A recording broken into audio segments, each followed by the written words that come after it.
नमस्कार, आप देख रहे हैं ब्रेकिंग बिहार। अभी हमारे साथ है बिहार प्रदेश कांग्रेस के मुख्य प्रवक्ता राजेश राठौर जी। इनसे जानेंगे जिस प्रकार से एक छोटे से बच्चे ने मुख्यमंत्री की सभा में बिहार में शिक्षा व्यवस्था को और शराबबंदी की पोल खोल दी, उस पर राजेश राठौर क्या कहते हैं। राजेश राठौर जी, क्या पढ़ाई के लिए भी अब छात्रों को मुख्यमंत्री के पास जाना होगा, तब जाकर पढ़ाई होगी उनकी? देखिए, तो मुख्यमंत्री जी को सोचना पड़ेगा कि आज जिस प्रकार के सवाल उन्हीं के गिरिडीह जिले में उनके ही बच्चे जो उनके कार्यकाल के बाद जन्म लिए जी, जिस बच्चे की हम बात करते हैं तो नीतीश कुमार जी के कार्यकाल का 17 साल हुआ और उस बच्चा की आयु 11 साल का है जी, और वह 11 साल का बच्चा YouTube, Facebook, Twitter, TV, media, social media के माध्यम से देखता है कि देश और दुनिया कितना विकास किया और मेरा बिहार कितना पिछड़ा है।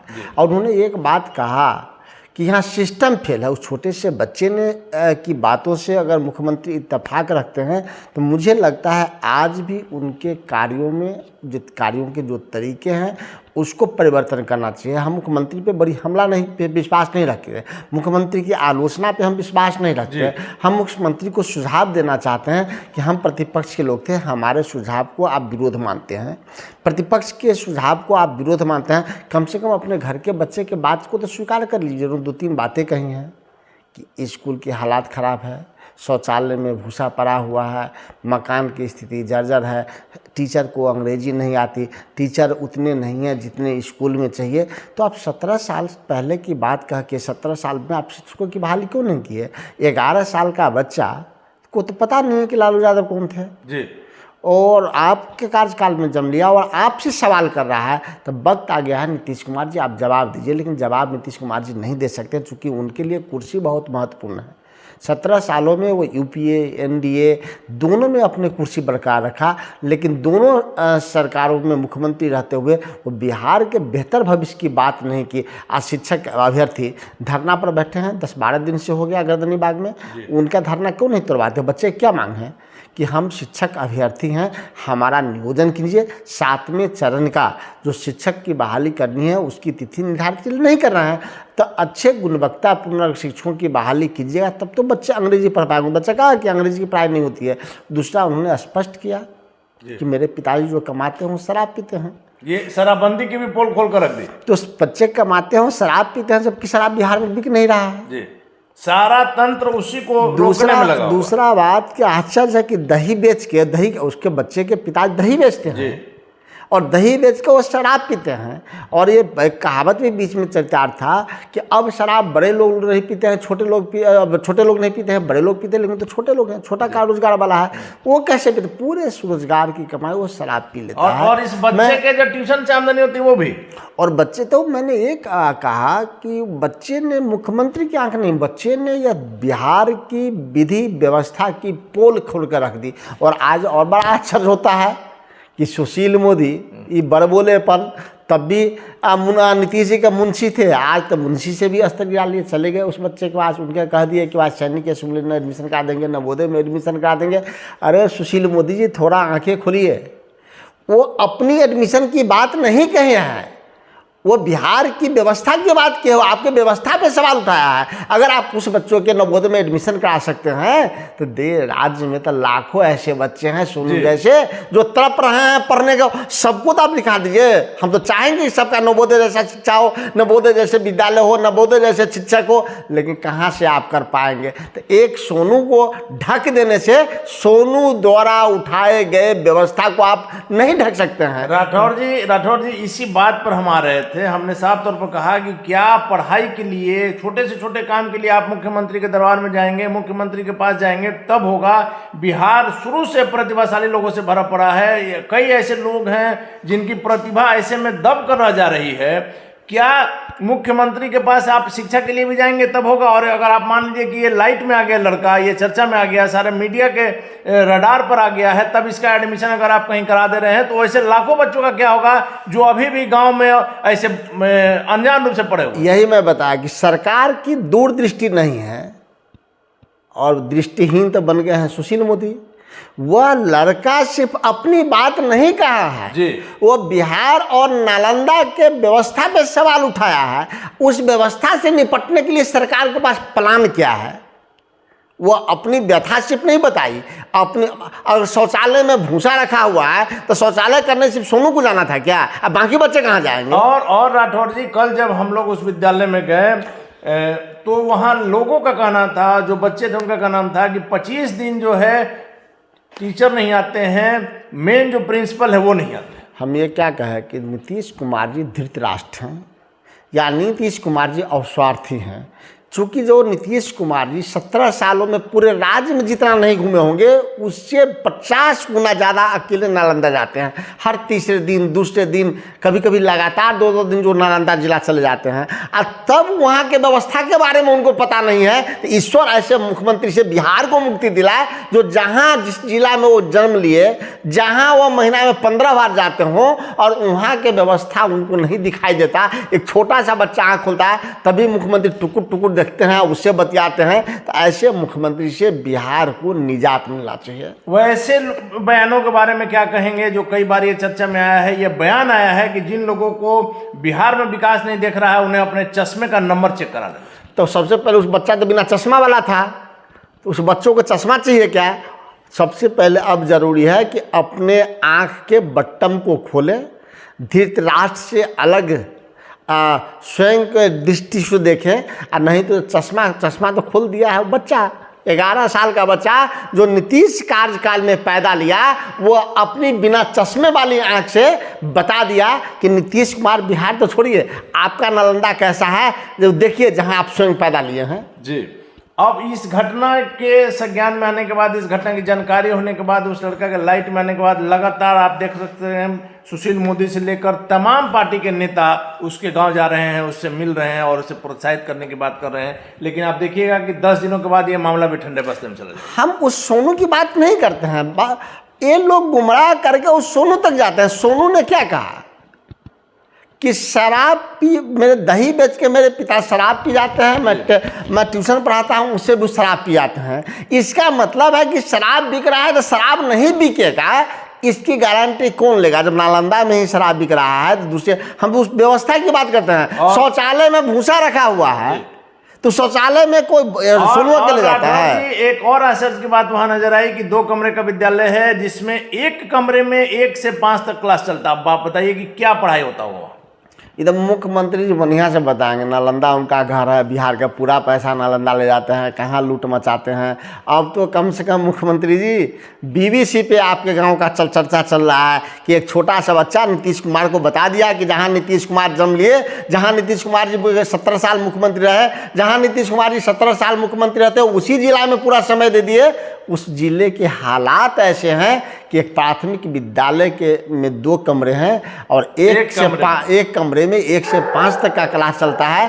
शौचालय में भूसा भरा रहता है, अंग्रेजी पढ़ाने वाले शिक्षक वहाँ नहीं है, चापाकल में पानी नहीं आ रहा, चापाकल में पानी नहीं आ रहा है। तो मुझे लगता है कि सिर्फ नालंदा की नहीं, नीतीश कुमार जी की जग हसाई संपूर्ण देश में हुआ है। छोटे से बच्चे ने राठौर जी एक और बात कही कि मैं बड़ा होकर जब कलेक्टर बनूंगा, मैं पूरे विश्वास के साथ कहा कि नालंदा कहीं बनूंगा तो सबसे पहले जो कमियां हैं, जो लूज पॉइंट है, जब ये सवाल किया गया कि क्या लूज पॉइंट है जिस पर तुम कार्रवाई करोगे, तो उसने साफ तौर पर कहा कि शराब के नाम पर जो लोग पकड़ाते हैं वो कुछ दिनों में छूट जाते हैं, फिर से उसी काम को करते हैं। हमको लगता है कि वो बच्चा जाने अनजाने में जितना कम उम्र है उससे ज़्यादा उसके पास सिर्फ किताबी नहीं व्यवहारिक ज्ञान है जी। कुछ ज्ञान की कमी हो सकती है, अलग बात। लेकिन जितना उसने बताया कि शराब में लोग पकड़ाते भी हैं, फिर छूट जाते हैं, फिर उसी धंधे में लगते हैं, और बहुत लोग रास्ते से छूट जाते हैं चूँकि पुलिस को पैसा चाहिए, ऐसा उन्होंने उस बच्चे ने कही। तो अब माननीय मुख्यमंत्री की सोचना है कि शराब पे उनका राय क्या है। एक तो है कि शराब बिक रहा है, अब सवाल है कि शराब बिक रहा है तो उसका टैक्स किसको जाता है? पहले तो शराब का टैक्स सरकार को जाता था, अब शराब का टैक्स किसको जाता है? अगर शराब, हम लोग जब भी कहते हैं कि शराब बिक रहा है, शराब के आड़ में काले धंधे हो रहे हैं, शराब के अवैध कारोबारी है, शराब माफिया है, तो लोग कहते हैं कि शराब ये खुलवाना चाहते हैं। शराब खुलवाने बेचवाने का नहीं है, मैं तो सिर्फ इतना ही कह रहा हूँ कि जब शराब बिक रहा है, पहले शराब बिकता था तो उसका टैक्स सरकार को जाती थी, आज बिक रहा है तो उसका टैक्स किसको जाता है? जेडीयू को या भाजपा को या माफिया को? एक प्रश्न है कि उस सरकार के मुख्यमंत्री से मैं आपके चैनल के माध्यम से कहता हूं कि मुख्यमंत्री जी मेरी बातों पे आप ना जाएं, लेकिन आप अपने अंतरात्मा से पूछें जी कि शराब बिक रहा है कि नहीं बिक रहा है। उससे भी नहीं होता तो पब्लिक ओपिनियन ले लीजिए ना, सब लोग एक फॉर्म भेज दीजिए, सिंपल एक लाइन के लीजिए, फॉर्म दीजिए कि शराब बिकता है कि नहीं बिकता है, मंगा लीजिए, स्पष्ट हो जाएगा कि शराब बिक रहा है, क्लियर हो जाएगा। और जब कहता है नहीं बिकता है तो कोई बात नहीं, कहता है कि शराब बिक ही रहा है, तब आप विचार कीजिए कि सरकार बेचेगा या माफिया बेचेगा। के बाद बिक रहा है तो सीधा सीधा सरकार को राजस्व के नफा मुनाफा नुकसान हो रहा है। दूसरा एक बड़ी बात है शराब में, आप देखिएगा, इसकी चर्चा कहीं हम लोग नहीं करते हैं, आप लोग भी नहीं करते हैं, कि बिहार का व्हाइट मनी लगभग 8,000 करोड़ पर ईयर ब्लैक होकर दूसरे राज्यों में जाता है। उसका है क्या कि मान लीजिए कोई शराब के डिलीवरी बॉय है, उससे कोई शराब खरीदता है, वो एटीएम जाता है, अपना व्हाइट मनी निकालता है 2-4 हज़ार रुपया, वो खरीद लेता है जी। वो फिर अपने के नीचे के माफिया में 2,000 के साथ वो 1,800 में लेता है, फिर वो आगे जाता है 1,800 वाला 1,600 हो जाता है, चैन घटते घटते 1,000 पे आ जाता है, जबकि वो मूल रूप से उस शराब की कीमत जहाँ से आता है 500-600 रुपया होता है जी।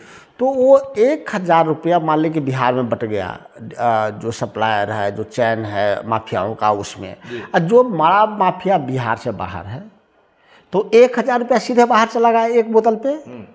तो पहले जो 16,000 करोड़ का कारोबार था, तो आज वो 32,000 करोड़ का हो गया है, चूँकि ब्लैक हो गया है।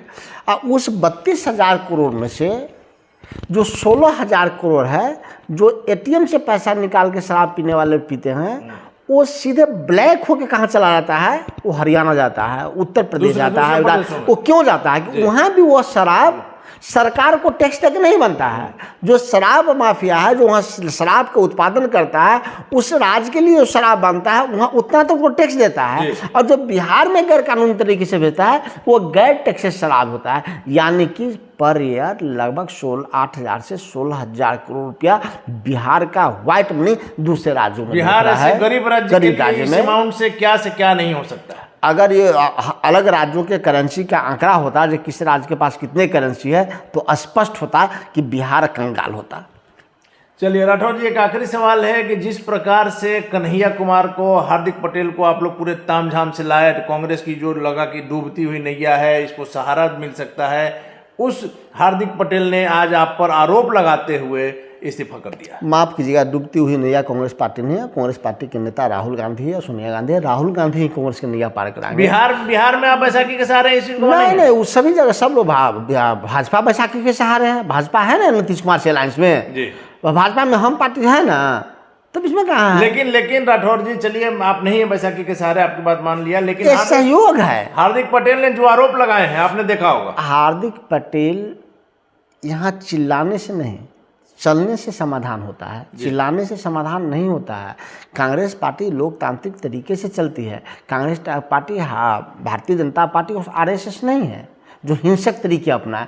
हमारा आदर्श ही महात्मा गांधी है। हम अहिंसा में विश्वास रखते हैं, हम हिंसा में कभी विश्वास नहीं रखते। लेकिन जो आरोप लगाया है हार्दिक पटेल ने, आपने उसको पढ़ा है कि किस प्रकार से कांग्रेस जो है विपक्ष की भूमिका नहीं अदा कर पा रही है, विरोध नहीं दर्ज कर पा रही है, जबकि देश में तमाम ऐसे बातें हैं जिस पर आवाज उठाई जाती है। विरोध डंडा चलाने से नहीं होता है, रोड पे हिंसा करने से नहीं होता है, विरोध नीति और सिद्धांतों से होता है। वो हमारे राहुल गांधी जी के नेतृत्व में हो रहा है, और बड़ी कुशलता के साथ राहुल गांधी के नेतृत्व में कांग्रेस पार्टी आगे बढ़ी है और अब बढ़ेगी। हार्दिक पटेल के जाने से आपको कोई असर नहीं होगा?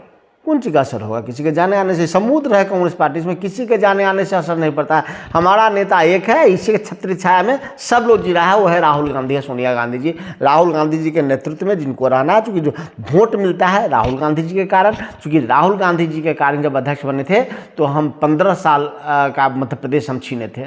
जो 15 साल भाजपा के हाथ में था, नरेंद्र मोदी जी के आने के बाद परास्त करके राहुल गांधी जी के नेतृत्व में लिए। छत्तीसगढ़ राहुल गांधी जी के नेतृत्व में हम भाजपा से छीने। हम भाजपा से 15 साल, जहां नरेंद्र मोदी 15 साल मुख्यमंत्री रहा, वहां हम नरेंद्र मोदी जी को प्रधानमंत्री बनने के बाद राहुल गांधी के नेतृत्व में अपने ग्राफ को बढ़ाए हैं। तो हम राजस्थान छीने हैं भाजपा से। राहुल जी के नेतृत्व में कांग्रेस पार्टी बहुत आगे गई है। ठीक है, वक्त का पुकार है, ढकोसलाबाज है, उस सब को हम नहीं, जनता मारेगी। और जनता, श्रीलंका में हाल देख रहे हैं ना, कैसे कपड़ा खोल खोल के फ्रॉड नेता सबको पीट रहा है लोग। वहाँ भी यही धर्म की बात करता था, इकोनॉमी की बात नहीं करता था। अब जब इकोनॉमी की बात हो रही है, जब हम रोजगार की बात करते हैं, जब हम शिक्षा की बात करते हैं, जब हम बेरोजगारी की मुद्दा उठाते हैं, जब हम किसान के मुद्दा उठाते हैं, आप शिवलिंग का मुद्दा उठाते हैं। अब तो शिवलिंग पे नहीं आए थे, अब तो आप आए थे 2014 में कि हम अच्छे दिन लाएंगे। आप तो 2014 में आए थे कि 2 करोड़ नौकरियां देंगे। आप 2015 में 2014 में आए थे 15 लाख रुपया देंगे। किसको दिया 15 लाख? दिन तो वहीं गए ना राठौर जी, 1100 रुपये प्रति सिलेंडर मिल रहा है, ये अच्छे दिन तो है। महंगाई दर भी आप देख लिए, 15 से पार हो गया।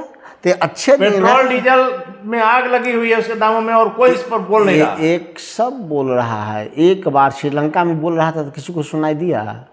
जब नीतीश कुमार, हम बोलते थे तो नीतीश कुमार जी कहते थे, नीतीश कुमार जी के लोग कहते थे कि आरोप लगा रहा है। वो 11 साल का बच्चा आँख खोल दिया ना। आज जिस दिन वो 16 साल 17 साल का होगा, अगर सरकार नहीं सुधरेगी तो वो लड़का, नौजवान हिंसक रूप अपनाए ना अपनाए, सरकार को हिंसा या हिंसा के तरीके से अगर सरकार नहीं सुधरी तो ऐसे ही बच्चे भविष्य में, जब बच्चे बड़े होते हैं तो हिंसक रूप अख्तियार करते हैं सरकार को हटाने के लिए। अगर सरकार नहीं चाहती, भारत सरकार, महंगाई नियंत्रण नहीं हुआ, 4 उद्योगपतियों से बाहर यह सरकार नहीं गई, तो वो दिन दूर नहीं कि ये भगवा वाले लंगोटा खोल के भागेंगे और बिहार देश के नौजवान उसको खदेड़ेंगे। तो आपने सुना राजेश राठौर का साफ तौर पर का नाम है कि अगर सरकार नहीं चाहती तो महंगाई के मुद्दे पर जनता श्रीलंका वाला हाल करे।